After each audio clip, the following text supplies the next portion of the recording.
dispersed thereof, so I don't require to go into specific figures. Question number D is that, yes, indeed, this particular year, 2023-2024, we undertake that this particular policy which is in place as a ministry, and we are undertaking implementation, and as I've said, we have a allocation of 14 million for this particular purpose, and our county directors of education have been instructed, plus the sub-county directors, to start gathering the information, and it is on the basis of that information that we will be able to make the necessary required policy initiatives and interventions where they are required, Honorable Speaker, sir. Thank you, Honorable Speaker. Thank you, CS. Honorable CS, sorry. Because you know you have the title Honorable as you served in the National Assembly last Parliament. So the move of this question, Senator John Chibugo, do you have a supplementary question? You have a privilege to ask 2 supplementary questions, either simultaneously or one, and then you can do the last bit. Go ahead. Mr. Speaker, I would give the chance to my colleague Senator, then I will ask later. Senator Mungatana Dansod Buya, Senator for Tana River.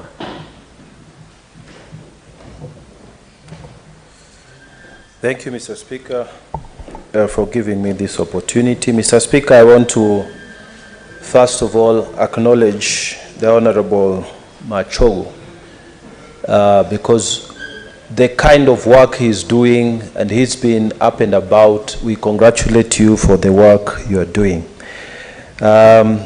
With respect to this question, Mr. Speaker, the Kenya Institute of Special Education, KISE, carried out a survey of students who have learning disabilities. And Mr. Speaker, that survey reveals that 11.4% of students in Kenya have learning disabilities, which, Mr. Speaker, is lower than the prevalence, global prevalence, which is at 16%. Mr. Speaker, the question I wanted to pose to the Minister is whether the allocations and the budgetary allocations for special education reflects this reality, Mr. Speaker. Has the Minister allocated sufficient funds for special education, especially for those who have very severe difficulties that they cannot access school, so they have to be home-based? Has the Minister allocated sufficient funds? Mr. Speaker, I ask this because just last week, we were talking about mental health in this very Senate, Mr. Speaker, and the negligence that the Ministry of Education, Health has shown towards those living with mental disabilities. And Mr. Speaker, a number of hospitals here were mentioned as neglected. Now, we are coming to education. We want to know, has the Minister, with these realities of statistics, been able to allocate sufficient funds? And Mr. Speaker, as he explains this, I want him to specifically tell us what the Ministry for Education is doing for those people with disabilities in Tana River County. Mr. Speaker, we have not been feeling them. We have not been seeing them. And there are many students, Mr. Speaker, who are not able to go to school, and life is difficult there, Mr. Speaker. I want to hear what the Minister has to say about this. You know you have asked Mr. 5 supplementary questions. It's just one question, Mr. Only one. Yes, just one Notified. question, So Mr. you'll Speaker. choose which one to answer because he cannot. Speaker, I was giving the background so that the minister can go with me, and So you the can rest see. of the senators, kindly be specific to your question. Don't give any background information. Specific to your supplementary question. CS.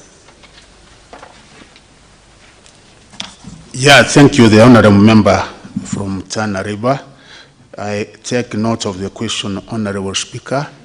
The survey done by Kise indicating a figure of 11%, and that's why I said also that actually we are doing a survey this particular year which will be able to give us the very accurate figures which we seem to have, but we want really accurate figures to come up with, and that's why we have tasked the county directors of education and the deputy county directors to undertake the same, and I hope with the meager, the RUTO resources given to us this year, the 14 million should be able to undertake that particular assignment.